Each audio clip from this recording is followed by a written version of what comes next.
Я самозванец. Я не имею права называться специалистом. Я не достоин ни хорошего отношения, ни вообще чего-то хорошего. Я не соответствую никаким нормам, рамкам, критериям и вообще, как мне вообще взбрело в голову, что я могу на что-то рассчитывать и кем-то себя называть. И вообще я очень сильно боюсь совершить когда-нибудь ошибку, и меня разоблачат. Придут и скажут: мы всегда знали, что ты не соответствуешь, что ты какой-то проходимец, что ты самозванец. Ну, теперь мы знаем, что ты хотел нас ввести в заблуждение и каким-то образом нас обмануть, чтобы мы поверили, чтобы мы что-то для тебя сделали. Но теперь мы знаем, что ты чертов манипулятор. И как ни странно, такие мысли приходят в голову наиболее квалифицированным специалистам. Это то, что в некоторых кругах принято называть синдромом самозванца. Естественно, нет, конечно же, никакого синдрома. Речь идет про некую тревогу, про переживание и страх по поводу того, что я могу не соответствовать каким-то высоким требованиям, высоким рамкам, что меня могут обесценить, что я недостаточно знаю, недостаточно умею, и я недостоин получать результаты своего труда. Давайте разберемся, что это, зачем это и что с этим делать. Начнем с того, что разберемся вообще, что это за механизм, по поводу чего эти ощущения. Данный механизм – это не что иное, как наш внутренний мотиватор. Это наш внутренний механизм, благодаря которому мы имеем правильные ориентиры в жизни и мотивацию. Это мой внутренний отклик, куда мне надо, что вызывает во мне страсть, куда я хочу, чему я хочу соответствовать. И эти ощущения дарят мне энергию, заряд, мотивацию для того, чтобы я двигался вперед, для того, чтобы я учился, развивался и так далее.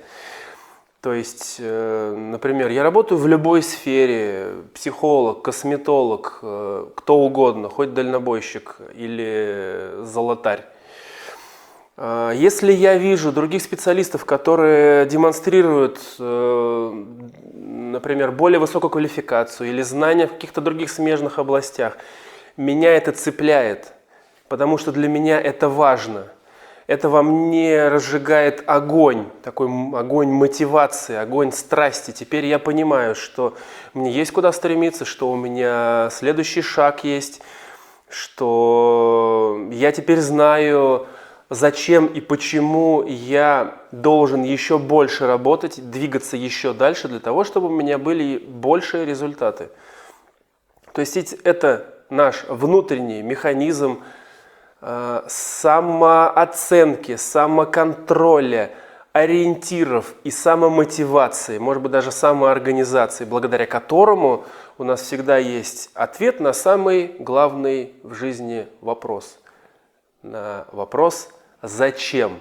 Зачем мне читать книжки? Зачем мне получать еще одно высшее образование? Зачем мне получать еще одну специализацию? Зачем мне брать себе еще клиентов в работу? Зачем и так далее.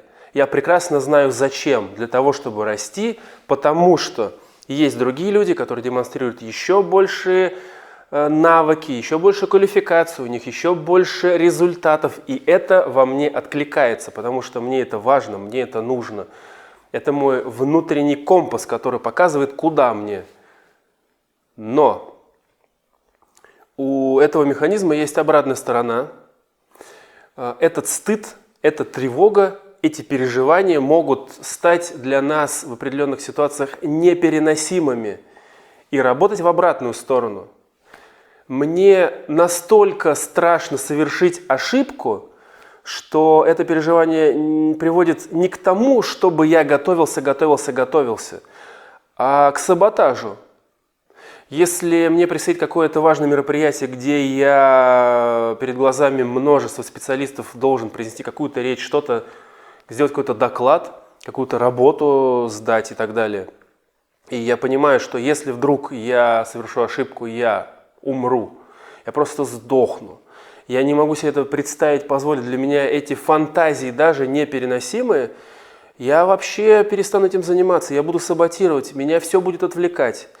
Я захочу как-то готовиться, но сразу же у меня найдутся куча дел, очень важных дел, интересных дел. Я буду сам себя отвлекать, я буду спать, у меня не будет настроения и так далее. Это внутренний саботаж. То есть для меня страх ошибки становится непереносимым.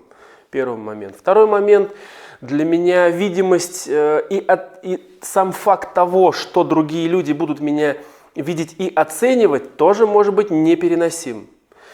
Например, если я окажусь в коллективе, где кто-нибудь скажет: а у тебя нет этой специализации, а у тебя нет 10 тысяч часов вот в этой операции, а сколько раз ты делал именно эту процедуру, а сколько раз и так далее. Если у тебя там такой сертификат, такой-то диплом, а такая-то степень, какой-нибудь еще одно словосочетание или аббревиатура, которая нагоняет на меня страх, трепет и ужас, я подумаю: Господи, да я провалюсь сквозь землю, я сгорю на месте, и как вообще после этого буду жить? И начинается тот же самый саботаж. Либо я все-таки прихожу на это мероприятие, и меня охватывает такой стыд, что у меня начинают трястись руки, я теряю голос, я перестаю дышать. У меня внутренний происходит спазм, меня перехватывает воздух, и я просто ничего не могу делать. То есть данный механизм, когда он для нас непереносим, он уже работает не как мотиватор, а как препятствие. И у меня на это 5 причин. Да. И тому есть причины, в основном лежащие в детстве. Это наши замечательные приключения с нашими родителями. Бывает масса причин, почему для нас могут быть непереносимы оценка, обесценивание, страх ошибки и так далее. Но выделим несколько таких главных. Первая ситуация довольно трагичная, когда родители нас обесценивали, когда нашу планку сделали очень низкой, когда нас забивали под плинтус, когда нам говорили: да ты ничтожество, да Господи, да о чем ты говоришь, слушай, да ты не в нашу породу пошел, да что там ты хочешь, слушай, сиди, вообще молчи и так далее. И когда наши близкие об этом говорят, когда особенно говорит наша мама, да еще и в возрасте, допустим, до 8 лет, это все закладывается, это прописывает нам очень низкую планку по поводу того, что, в принципе, нас принимают хоть как-то, нас любят хоть как-то, нас не выкидывают на помойку и на улицу хоть как-то, только в случае, если мы сирые и убогие, и где-то на уровне плинтуса. И даже представить, что кто-то мне скажет: ты большой молодец, для меня непереносимо. Даже представить, что кто-то мне скажет: у тебя хорошо получилось, для меня непереносимо, потому что у меня просто это в опыте нет. У меня нет таких исходных данных, вводных, и я не знаю, о чем речь даже. Это первый вариант. Когда такой человек, допустим, начинает где-то работать, и, не дай бог, у него что-то начинает получаться, ему говорят: ты большой молодец, в основном такие люди пугаются, непонятно, что с этим делать. Спасибо, мне? Да, я не понимаю даже, о чем речь. Да вам показалось, да это все обычно, да все нормально. Я начинаю обесценивать себя для того, чтобы меня не оценили другие. Потому что похвалы в моих исходных данных не было в принципе. Это первый момент. Второй момент, можно сказать, обратный, когда мне мою планку задирают наоборот высоко. Когда мне говорят, что твой уровень быть номер 1. Никакой оценки, кроме 5, не существует.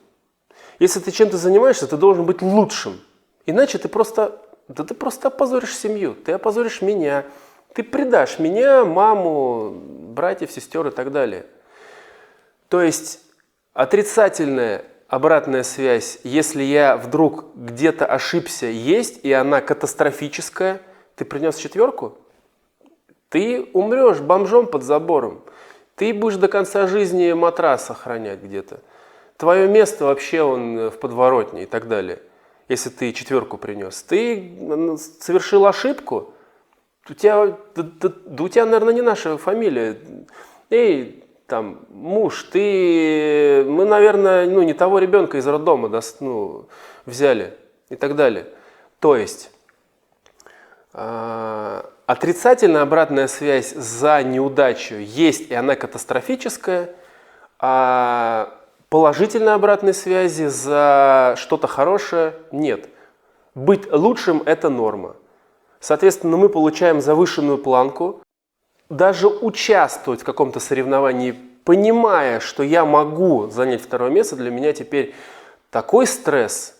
Для меня экзамен – это просто прогулка куда-то в ад, в личный ад, откуда я, скорее всего, не вернусь, потому что я же там не один, мне там нужно с кем-то соревноваться. Поэтому я на всякий случай не участвую. Если у меня в моей жизни мне представляется какая-то возможность получить какое-нибудь место, заработать денег, куда-нибудь поехать и так далее, получить что-нибудь хорошее, я в этом не буду участвовать, потому что если вдруг в этих экзаменах я допущу какую-нибудь ошибку, я понимаю, что я умру. Я не понимаю, как жить с ошибкой. Потому что у меня в голове есть история по поводу того, что за любую ошибку меня уничтожат. Жизнь моя закончится. Ничего не будет. А если вдруг я порву себя на британский флаг, и у меня это получится, это будет норм. Как при этом получить похвалу, вообще непонятно и невозможно. То же самое в исходных данных нет. Ну и третий вариант, более спокойный, но не менее невротичный. Когда ребенка хвалят просто так и за все. Никакой обратной связи нет на самом деле. Ребенок не понимает, где плохо, где хорошо. Ему просто говорят: нашкодил, молодец, нашкодил, хорошо сделал и так далее. То есть через некоторое время я понимаю, что меня хвалят за все. Я не понимаю, где хорошо, где плохо, и у меня теряются ориентиры вообще. И через некоторое время я понимаю, что любая похвала, она не объективная, что хвалят какой-то образ, что я действительно притворяюсь, я слепну, у меня обратная связь исчезает. И я, кроме своего образа, например, в глазах родителей, ничего и не вижу, и не понимаю, и так далее.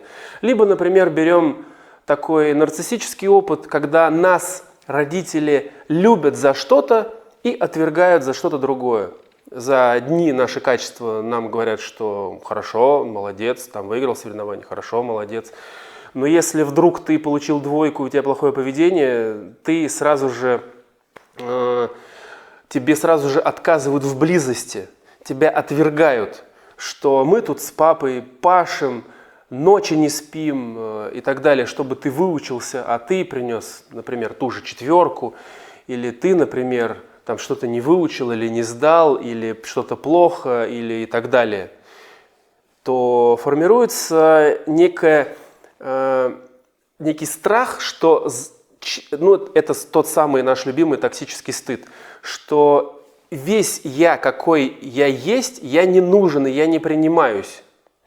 И чтобы выжить, я должен отрастить такое ложное «я», потому что мое истинное «я» никому не нужно. И мое ложное «я» становится таким щитом, такой ширмой. И я вынужден потом по привычке ходить с этой ширмой, что я должен реально притворяться. И вся жизнь превращается в такой спектакль, что я другим показываю, что я вот тот, которым меня научила быть моя мама или мой папа, или вообще в семье было так принято. И вообще вся моя родня меня бы за вот это не приняла, а вот таким принимают. Поэтому мне тяжело, мне там одиноко, мне там плакать хочется, у меня там депрессия, дисфория, подавленное настроение, я вообще не понимаю, зачем я живу, но я эту ширму картонную с собой таскаю для того, чтобы в моей голове мой клан, мой род, моя семья, моя диаспора меня принимали, что вот он нормальный, правильный человек, а вот другие вот неправильные. Им все равно, что под этой ширмой, как вам. Может быть, вам настолько тяжело, что непонятно, как с этим жить. И так далее. И это все приводит к тому, что я постоянно фоново, но ярко чувствую, что я недостоин ничего самого хорошего, что мне не дано, что все хорошее – это про кого-то другого. В том, что если что-то в моей жизни случается хорошее, то это стечение обстоятельств, и скоро кто-то придет и скажет: так, мальчик или так, девочка, тут тебе подарок пришел, но это по ошибке. Ну, ты, наверное, сам понимаешь, что по ошибке. Ну, что тебе? Как тебе подарок? Да ты с ума сошел и так далее. Что кто-то придет и разоблачит, скажет: ну, произошла ошибка, извините, вам другое, вам в другое место, на третью палубу и так далее. Такие люди в основном не выдерживают похвалы, если им говорят: огромное тебе спасибо, ты очень помог или очень помогла. Непонятно, что с этим делать. Хочется обесценить себя. Да ладно, это повезло, да ладно, это нормально и так далее. Похвала становится непереносимым испытанием. И для некоторых даже видимость становится непереносимым испытанием. Даже просто нахождение в контакте с самим собой, в своих переживаниях, становится непереносимым. Такое ощущение, что я такой, какой я есть, со своими эмоциями никому не нужен. И это приводит к одиночеству, с которым непонятно вообще, что в принципе делать. В комплекте мы получаем нашу любимую прокрастинацию, лень, такую необъяснимую, иррациональную лень, что я прекрасно знаю, что я хочу, что для этого делать, но я этого не делаю. Потому что если я буду это делать, я буду, во-первых, видимый, меня будут оценивать, и я там буду не идеален. И вполне может быть, а иногда наверняка, я буду совершать ошибки. Соответственно, я получаю такой фатальный страх, катастрофическое ожидание по поводу ошибки. Даже мысль об ошибке приводит меня в дикий ужас и в панику. Соответственно, страх неудачи для меня становится непреодолимым препятствием. И самое интересное, страх успеха, страх удачи. Потому что я понятия не имею, что с этим делать. Это само по себе не вписывается вообще в мою картину мира. Я успешен, я хороший, я достоин чего-то хорошего, любви, похвалы, уважения. У меня есть деньги, я живу, как я хочу. Я, в принципе, не могу вписать в свои вот эти вот ограничения, в свой токсический стыд, в свои представления о том, каким меня принимают, я, в принципе, это не могу вписать. Поэтому исходим из того, что то, что некоторые называют синдромом самозванца, мы, во-первых, называем нашим внутренним механизмом, который позволяет нам двигаться дальше, расти, постоянно развиваться, дарит нам некие ориентиры, куда нам идти, некую такую путеводную звезду. И если бы этот механизм не работал, мы никуда не шли бы. У нас была бы намного более сложная проблема найти ответ на вопрос: а зачем? Я бы сидел на заднице и ничего бы не делал, потому что у меня нет ответа на вопрос «зачем?». Соответственно, мы исходим из того, что этот механизм нам нужен и принципиально важен, если мы хотим стать квалифицированным специалистом. Но смотрим, чтобы этот механизм был для нас переносим. Я его чувствовал, но он меня не дестабилизировал. Если я чувствую тревогу, что я не лучший, что мне не хотелось бы сделать ошибку, что другие люди более квалифицированы, что есть еще куда развиваться, это еще получить, и наработав больше навыка, материала, опыта, клиентов, я чувствовал бы себя еще более уверенным. Это дает мне мотивацию и энергию для того, чтобы я развивался, для того, чтобы я работал. Это источник витальности, витальной энергии. Это мой бензин. Но при этом, если я чувствую, что какие-то вещи для меня непереносимы, что я эту энергию вроде бы потратил на подготовку, но потом пришел, у меня перехватывает горло, или меня начинают трястись руки, потому что я действительно не уверен в себе, я чувствую, что сейчас меня разоблачат, это уже невротические реакции, и к ним мы относимся как к невротическим реакциям. Соответственно, первым делом принимаем в себе это, то есть вспоминаем основной инструмент эмоционального интеллекта. Если мы отловили, что у нас есть какая-то эмоция, мы ее называем. Например, я боюсь. Если я чувствую, что меня сковало, что я тревожусь, я боюсь, или мне стыдно, или я смущаюсь. То есть я называю эмоцию. Первый момент. Второй момент. Я с ней соединяюсь, я ее проживаю. Дайте себе возможность бояться, дайте себе возможность злиться, дайте себе возможность стыдиться и так далее. Для того, чтобы потратить эту энергию, для того, чтобы вообще раскрыть, о чем эта энергия. То есть мне стыдно или я смущаюсь. Я соединяюсь с этим ощущением, начинаю стыдиться, сижу и стыжусь. А чего я стыжусь? По поводу чего? Что я приду, например, на встречу, где будут специалисты, настоящие специалисты, не то что я, а настоящие маститые специалисты, у них звания, у них книжки, у них что-то еще и так далее. Они скажут: мальчик, а ты к кому? И так далее. И я вроде и не знаю, а кому я, а что мне ответить и так далее. То есть я раскрываю, какие мысли о будущем вызывают у меня этот стыд, это смущение, и я начинаю проживать дальше. То есть невроз, невротические механизмы говорят о том, что я что-то не проживаю до конца, гештальт не закрывается. Поэтому я эту историю докручиваю до конца, разворачиваю. Приду я туда, мне скажут: дорогой, а ты не соответствуешь.